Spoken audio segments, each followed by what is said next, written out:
This video tutorial I will explain AWS S3 Requester Pays. In AWS S3, normally bucket owner pays for storage and data transfer cost.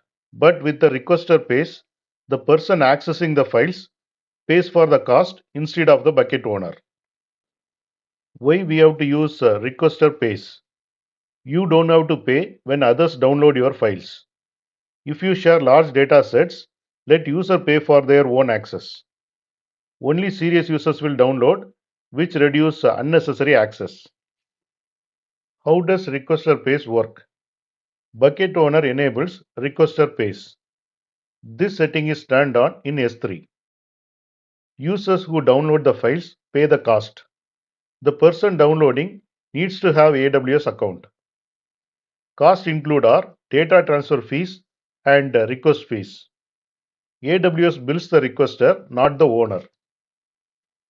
Now we will see how to enable Requester Pays in S3. Here you can see AWS console, and here you can see the bucket. Click on this, click on properties.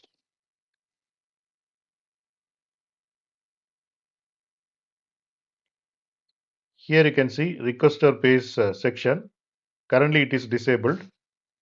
Click on edit, click on enable, click on save changes.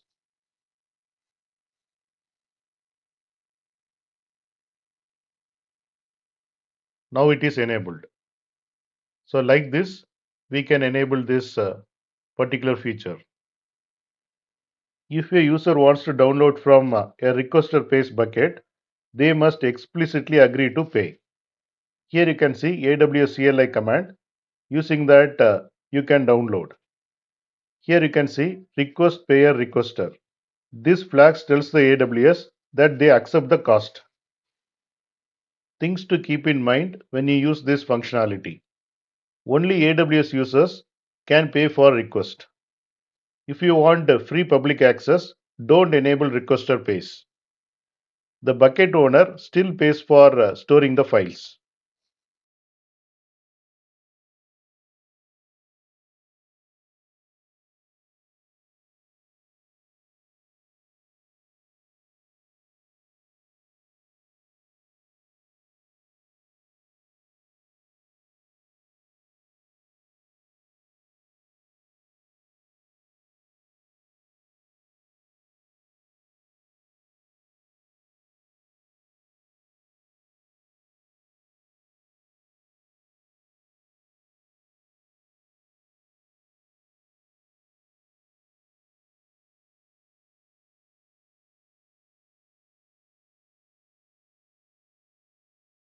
Thanks for watching.